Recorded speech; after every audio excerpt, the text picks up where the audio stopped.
नमस्कार, मैं हूं आपके साथ अर्जुन खजूरिया और आपका स्वागत है हमारे चैनल में। दिल्ली मेयर के चुनाव को लेकर रोज नई अटकलें सामने आ रही हैं। दिल्ली एमसीडी चुनाव की अगर बात की जाए, उसके बाद मेयर का चुनाव होना था और अब निर्दलीय पर बड़ा दांव खेल सकती है भारतीय जनता पार्टी। जी हां, इस वक्त की बड़ी खबर, जानिए किसकी किस्मत जो है खुल सकती है। दरअसल दिल्ली नगर निगम यानी कि एमसीडी चुनाव के लिए अब जो मेयर का चुनाव होना है, उसमें नामांकन में अब कुछ ही समय बाकी है और बीजेपी ने अभी तक अपने पत्ते नहीं खोले हैं।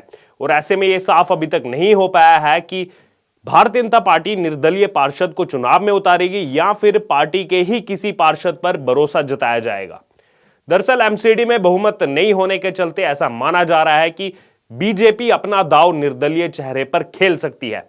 अब ऐसे में यह सवाल उठता है कि आखिरकार कौन सा प्रत्याशी होगा जिस पर यह दांव खेला जाएगा, क्योंकि सिर्फ 3 निर्दलीय ही जो है वो जीत करके आए हैं, जिसमें से जो मेयर का चुनाव होगा वो सीट अभी आरक्षित है महिला के लिए।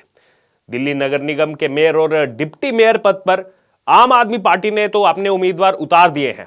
मेयर के लिए शैली ओबराय का नाम सामने आया और डिप्टी मेयर के लिए जो है, हमने उसके बारे में आपको खबर भी बताई थी, आले मोहम्मद इकबाल को प्रत्याशी बनाया गया।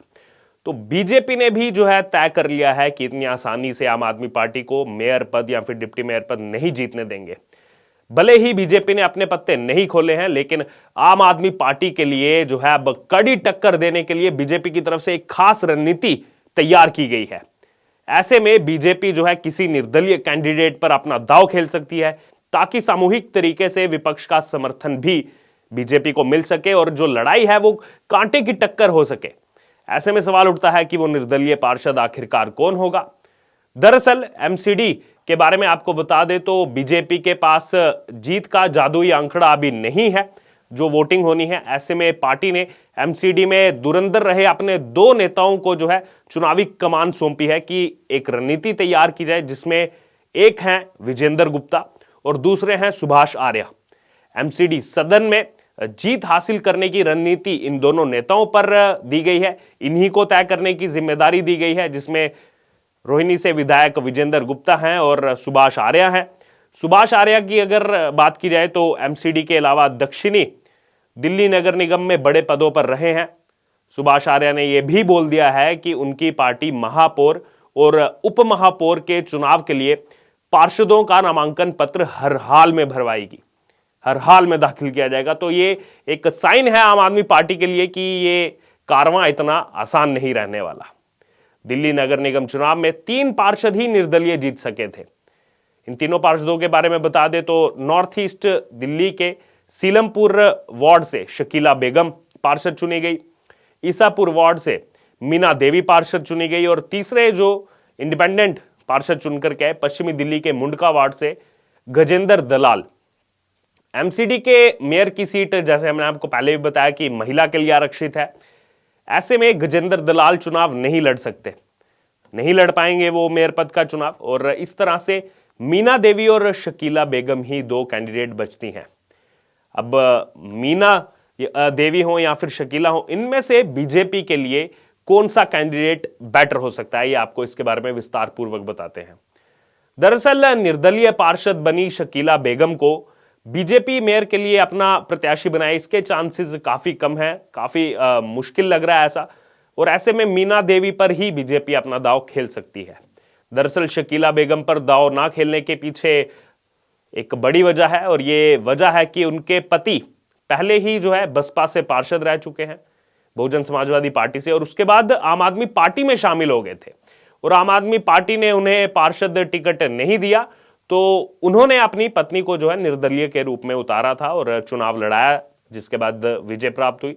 इसके अलावा दूसरी वजह यह भी है कि शकीला जो है वो मुस्लिम समुदाय से आती हैं, और इस बार अगर मुस्लिम वोट बैंक की बात की जाए तो उसमें जो है उसको देखते हुए बीजेपी जो है इनको पीछे कर सकती है, और इसीलिए ईसापुर से पार्षद चुनी गई मीना देवी, जिनका राजनीतिक बैकग्राउंड भी भारतीय जनता पार्टी रहा है, उनको चुनाव में जो है उतारा जा सकता है। पिछली बार पश्चिमी दिल्ली के नजफगढ़ वार्ड से निर्दलीय जीती थी, लेकिन कुछ समय बाद भारतीय जनता पार्टी में शामिल हो गई थी मीना देवी, और इस बार भी ईसापुर वार्ड 126 नंबर वार्ड है, वहां से बीजेपी की टिकट मांग रही थी, लेकिन पार्टी ने उन्हें टिकट नहीं दिया था।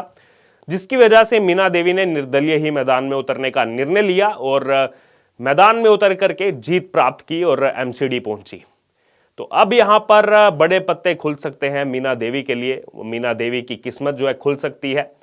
जो उन्होंने फैसला लिया था निर्दलीय चुनाव लड़ने का, अब ऐसा हो सकता है कि उनको मेयर पद का चुनाव बीजेपी लड़ा सकती है। भले ही बीजेपी ने मीना देवी को एमसीडी चुनाव में पार्षद का प्रत्याशी नहीं बनाया था, लेकिन ये सियासत है और सियासत ने अब ऐसा रंग जो है वो बदल दिया है कि ऐसी जगह पर लाकर खड़ा कर दिया है कि मेयर के प्रत्याशी बनाए जाने के प्रबल दावेदार के रूप में अब मीना देवी को माना जा रहा है।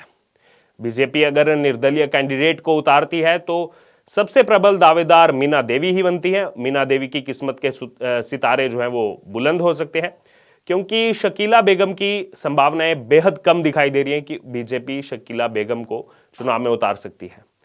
हालांकि एमसीडी के दोनों पदों पर बीजेपी ने पार्टी या फिर निर्दलीय पार्षदों को चुनाव लड़ाने के मामले में अभी तक अपने पत्ते पूरी तरह से नहीं खोले हैं। अलग अलग तरह की खबरें ही सामने आ रही हैं। वहीं एमसीडी में जीत का आंकड़ा नहीं होने के कारण बीजेपी का एक खेमा है जो चाहता है कि महापौर और उप महापौर पद पर निर्दलीय पार्षदों को आगे किया जाना चाहिए, उनकी वकालत कर रहा है।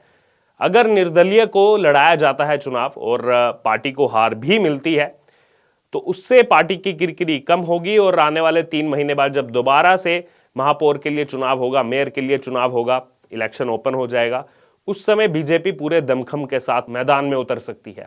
अब ऐसे में देखना होगा कि भारतीय जनता पार्टी निर्दलीय उम्मीदवार उतारती है या फिर अपने किसी पार्षद पर दांव लगाएगी। ये तो आने वाले कुछ समय में जो है साफ हो जाएगा।